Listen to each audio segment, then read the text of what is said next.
L'ordre du jour appelle à présent le débat sur la détention arbitraire du président Mohamed Bazoum par la junte au Niger.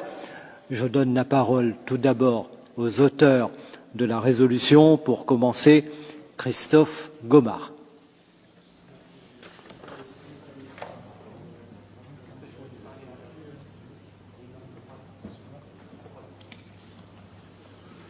Monsieur le Président, Monsieur le Commissaire, chers collègues, nous voterons demain pour une résolution d'urgence qui me tient particulièrement à cœur, la demande de libération du président nigérien Mohamed Bazoum, que je présente pour la 4e fois. Depuis le coup d'État du 26 juillet 2023, Mohamed Bazoum est détenu avec son épouse par la junte militaire qui a pris le pouvoir, privé de téléphone et totalement coupé du monde extérieur. 950 jours se sont écoulés depuis ce coup, 950 jours de détention injustifiée. Il convient de rappeler que le président Bazoum, démocratiquement élu, a été le principal partenaire des forces européennes au Sahel, contribuant à la lutte contre le terrorisme islamiste, contre le trafic d'armes, contre le trafic d'êtres humains et à la stabilité régionale. Nous ne pouvons rester plus longtemps silencieux alors qu'un allié clé de l'Europe est emprisonné. Quel exemple de loyauté l'Union européenne donnerait-elle à ses partenaires? Sa libération est urgente pour 2 raisons majeures. Son mandat prendra fin le 2 avril 2026. Ne pas obtenir sa libération avant cette date constituerait un échec grave. Un signal clair doit être envoyé à nos partenaires et à leurs opposants.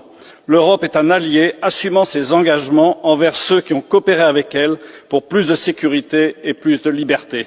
Cette résolution rappelle le caractère inacceptable de la détention d'un dirigeant démocratiquement élu, partageant nos valeurs, renversé puis emprisonné par une junte militaire toujours au pouvoir aujourd'hui. Elle appelle à la libération immédiate de Mohamed Bazoum et de son épouse, au rétablissement de l'ordre constitutionnel et à l'organisation de nouvelles élections démocratiques. Depuis le coup d'État, le Niger s'enfonce dans une spirale de violence et d'insécurité.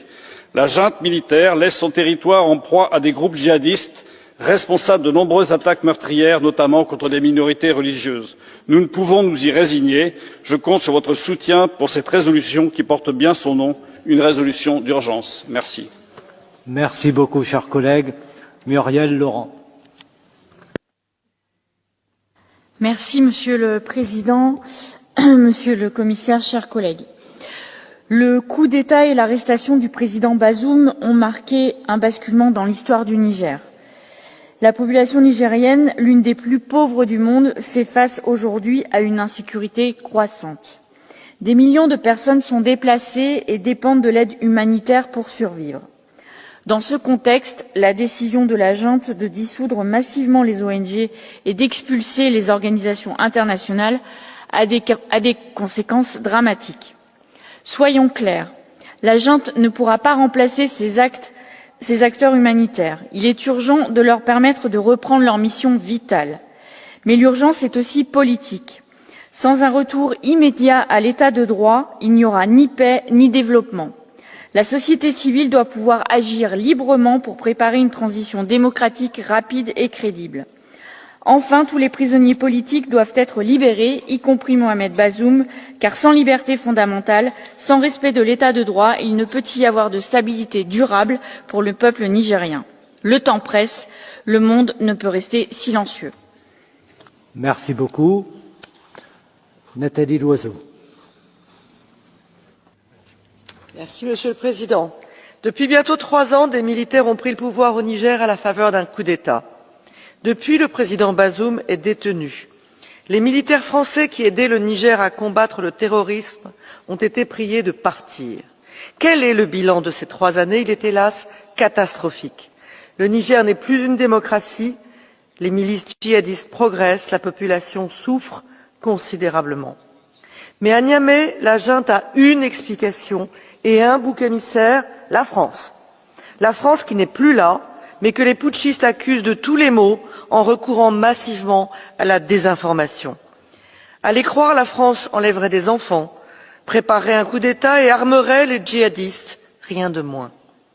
La junte appelle même le peuple nigérien à se préparer à une guerre contre la France. Ces mensonges sont pathétiques. Il faudrait rappeler aux putschistes de Niamey que ce sont eux qui ont pris le pouvoir, qui ont renoncé à l'aide de la France et fait appel à la Russie. Ils portent l'entière responsabilité de leurs échecs, et ces échecs sont nombreux. Merci beaucoup, chers collègues. Catarina Vieira.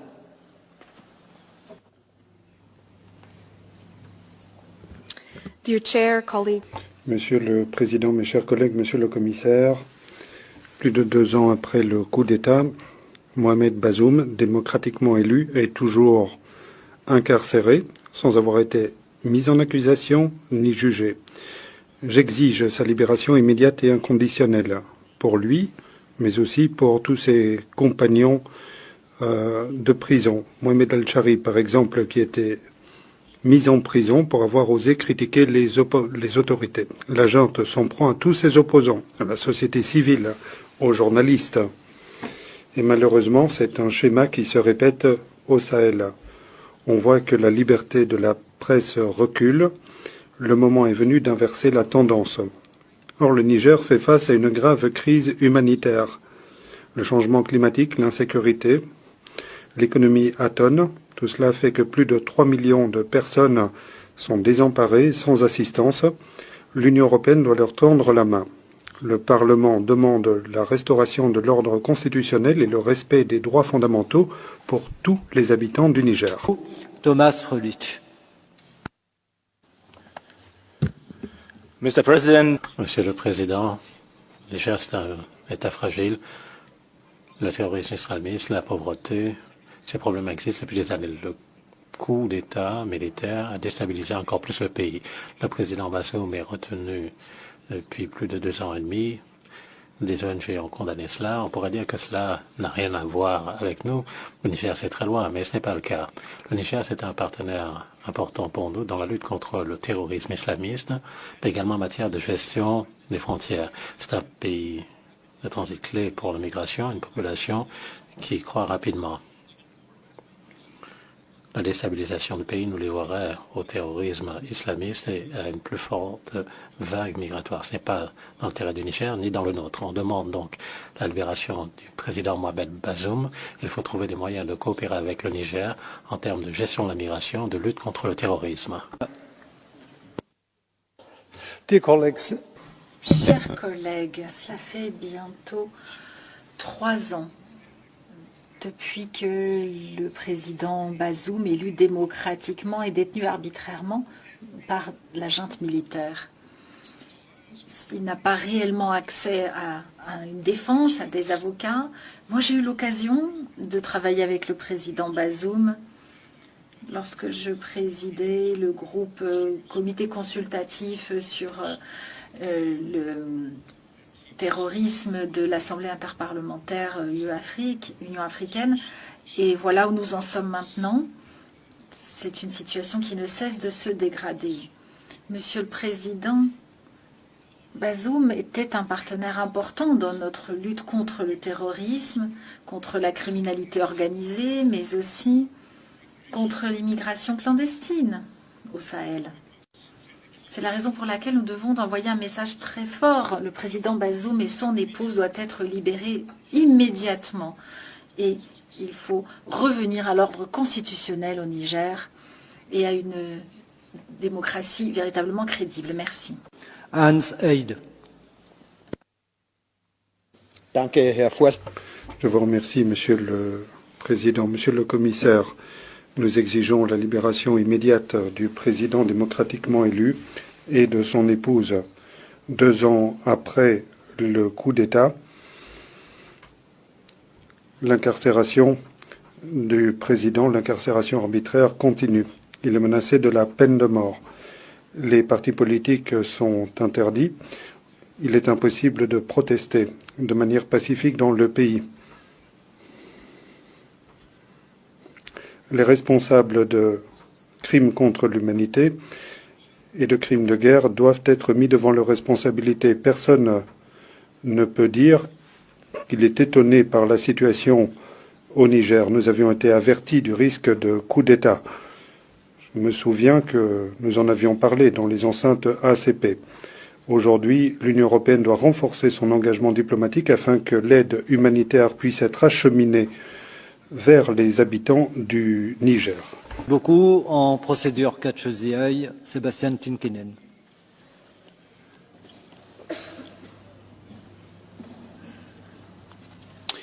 Dear President, Monsieur le Président, chaque mois, ce Parlement réclame la libération immédiate inconditionnelle de personnalités politiques africaines incarcérées et condamne les atrocités sur le continent. Alors, il est très bon qu'on les condamne, mais la question à poser, c'est pourquoi autant de nos appels restent sans écho? La réponse, c'est que l'Europe a perdu en importance. Comment devenir pertinent? Il faut qu'on soit des innovateurs et non pas des régulateurs. Il faut éviter de soutenir nos rivaux lorsqu'ils essaient de prendre place dans des pays partenaires. Il ne faudrait pas continuer à acheter de l'énergie russe et acheter chinois.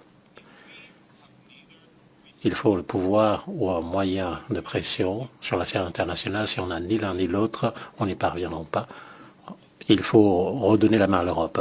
La parole est à la Commission, au commissaire Hoekstra.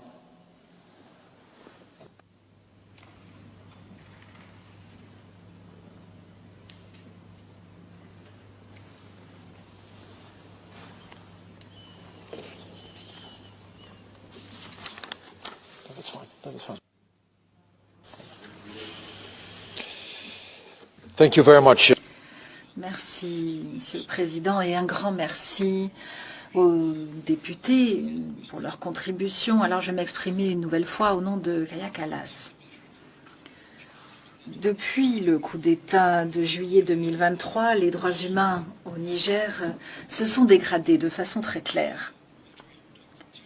La junte militaire continue d'opprimer le peuple, cela a été dit, notamment les dissidents, les journalistes, y compris l'ancien président Mohamed Bazoum, ainsi que différentes personnes activistes engagées pour les droits humains qui restent en prison à ce jour et qui sont clairement des prisonniers politiques, des prisonniers d'opinion.